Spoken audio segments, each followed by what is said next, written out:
Welcome to the JavaScript Basics course with me, Todd Motto. You're ready to finally master what JavaScript has to offer, and in this course, we're going to start from the beginning and gradually uncover the power of JavaScript. Whether you're a complete beginner or a seasoned professional, this course has been designed to develop your skills fast and comprehensively to ensure you become the next JavaScript expert. We'll start by understanding what JavaScript is, where it came from, why it's so wildly popular, and begin diving into the components that make up the language and where we are today. Once we understand the building blocks of the language, we'll designate some time to understanding each built-in language type and how to use it. We'll also dive into the language structures and the internals, and I'm here to help lay it out for you to become an expert JavaScript programmer. So where do we begin? It makes sense to define the characteristics of JavaScript so we can understand how to work with it. JavaScript is a high-level and interpreted programming language with types and operators and standard built-in objects as well as methods, and we'll unravel all of these as we continue through the course. JavaScript is considered to be an interpreted language because our JavaScript code doesn't need to be compiled to be executed, unlike some languages such as C, Java, TypeScript, and many others. The key difference in an interpreted language, such as JavaScript, is that there does not need to be a compile step which translates our JavaScript source into machine code. Interpreted languages are translated upon execution and tend to be human readable. One downside to interpreted languages is that we can end up with runtime errors, which we'll come on to as we progress through the course. But there are also many upsides for us to consider. With compiled languages, we have a slightly different approach. Code that needs a compiler is transformed from source code to native code before the program is actually executed. This has benefits as well, such as upfront compile time errors, as well as performance. JavaScript is known as a multi-paradigm language because of its support for multiple programming styles. If you're coming from an existing programming background, you'll likely have a few styles of your own that you could apply to JavaScript.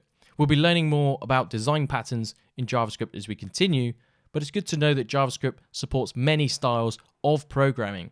Styles such as imperative, procedural, object-oriented, which is supported by prototypal inheritance, and we also have functional programming in JavaScript.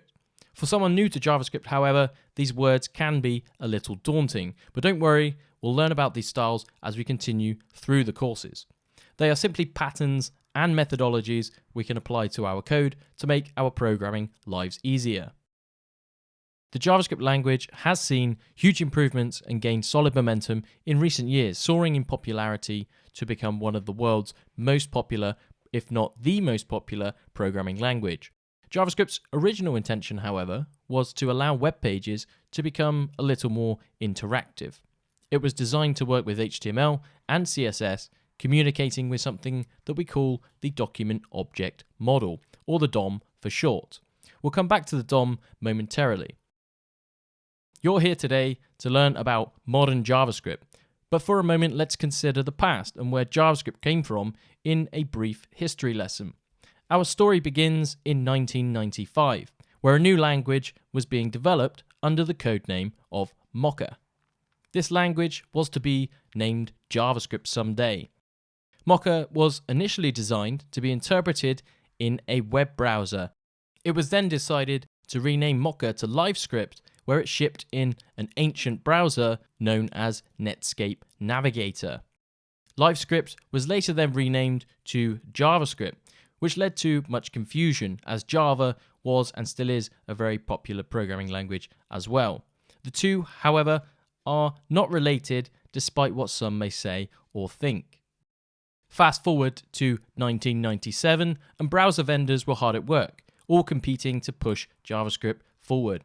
At some point, it was decided that standardizing these developments of JavaScript was actually rather a good idea.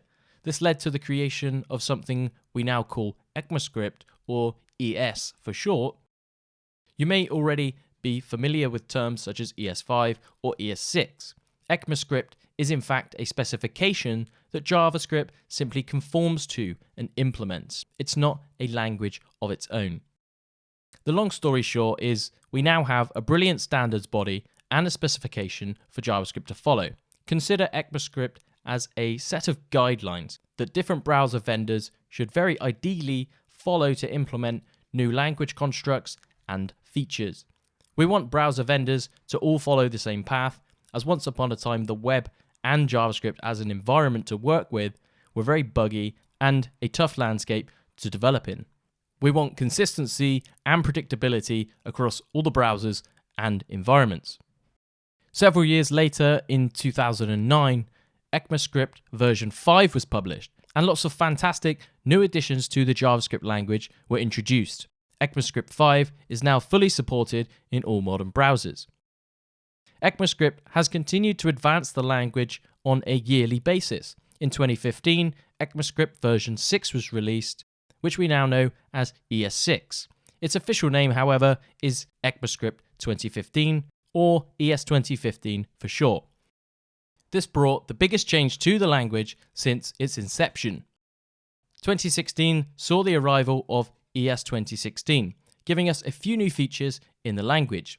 2017 came, and we saw ES 2017. You can see the pattern that's emerging. 2018 came, and we saw the introduction of more features in ES 2018. These yearly code names were designed to make understanding all of these versions and all of this history a little bit simpler. So let's talk about browser support. Several years have passed, and even now not all browsers actually support ES 2015, let alone ES 2016, 17, 18 and beyond. So how do we learn what we would call modern JavaScript and actually deploy fully functioning production code? Let's take a very simple line of ES 2015 code, a constant variable declared with a const. Now, this is just an example. We're going to learn all these things as we progress through the course. For this example, this will run in the majority of the browsers that exist today, but with older browsers such as Internet Explorer and earlier versions of things like Chrome and Firefox, const doesn't actually exist. Therefore, a runtime error will be thrown. So what do we do here? As the release of ES 2015 was on the horizon, a tool was being developed that allowed you to input ES 2015 code and it would output ES5 code, which, as we know, is supported by all modern browsers. This tool is called Babel. Now, you may have heard of Babel. Babel allows you to use new features introduced to the language before they even arrive in browsers. Well, that was the case a few years ago, and browsers have actually caught up dramatically since then. However, there are still a few holes in some browsers where functionality hasn't been completed yet. Using ES 2015 features is made possible by Babel transforming our source code into something that older browsers can also understand. Babel actually used to be called 6 to 5, as it was an ES6 to ES5 transformer. In our example above of using const, this keyword doesn't exist in older browsers, and therefore is renamed to var. This is then outputted as the production file. You can think of this new file as a compatible version, which you would then deploy to your web server, which would then be served on the site or application. So after all of this history and development, it's considered a best practice now to introduce a compile step in our JavaScript apps. This allows us to use the latest features and technology, which is then automatically backported to support in older browsers.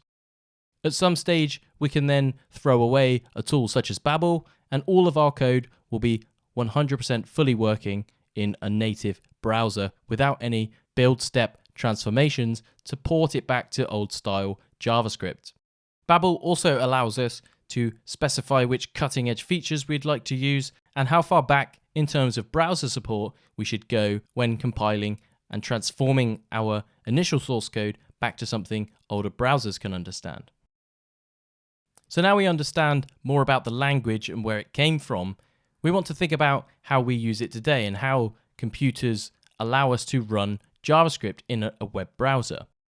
During this course, we'll be writing JavaScript in a web browser, and this is made possible by something we call a JavaScript engine, which lives in the browser and essentially executes our code. Let's explore what a JavaScript engine is and why we should be aware of it and what it does underneath. JavaScript is deemed an interpreted language, and in recent years the lines between what we call interpreted and compiled when talking about JavaScript are now somewhat blurred. There are many JavaScript engines, such as V8, which was initially built by Google for Google Chrome as an open source project. V8 uses something called a just-in-time compiler, or JIT for short. In order to obtain more speed, V8 translates JavaScript code into more efficient machine code instead of using a traditional interpreter. This methodology explains all the debate on whether JavaScript is interpreted or in fact compiled. Technically, the code is compiled by the browser, but it's compiled like an interpreter, and doing so makes for even bigger performance optimizations. Either way, for us JavaScript developers, these are just things to know that exist and for us to consider. What's also amazing about JavaScript is that we now see it running in other environments, such as Node.js, which you may already be aware of. Node.js essentially took V8's JavaScript engine and moved it outside of the browser, allowing it to run on other platforms, which allow us to now write JavaScript on both the front end in the browser as well as the back end in JavaScript as well. Focusing on the web browser, I briefly mentioned something that lives in our browser called the Document Object Model, or the DOM. Now, to be a JavaScript developer, we must first learn JavaScript, the language. To build web applications that talk to HTML and CSS, we need to learn not only the JavaScript language, but also this Document Object Model, which we now call the DOM. Now, the DOM is an API for HTML and XML documents, and it provides us a structural representation of the document so we can then interact with it via JavaScript. This might be to modify the contents of the document or its visual representations. The key point here is that JavaScript is a separate entity and can talk to the DOM via the APIs exposed to us. For instance, in Node.js, there is no DOM, so trying to communicate with HTML and CSS technically doesn't exist. The DOM is only present in the browser because that is the JavaScript environment. In Node, there is an environment, but it's a server-side environment. There is no browser, therefore there is no DOM. With JavaScript as the language and the DOM and its many APIs, there are definitely two major parts to learn. When we're ready, we'll be visiting things such as the DOM, its APIs, and exploring the browser in more courses. This course, however, is going to give you those initial building blocks and foundations for you to understand the JavaScript language, how to use it to its full extent so you can confidently write JavaScript to a very excellent standard. This course will also include modern features and practices such as ES 2015 and beyond to give you the latest and greatest of the language. I'm excited to take you through these next steps to fully mastering JavaScript, so let's begin and I'll see you in the videos.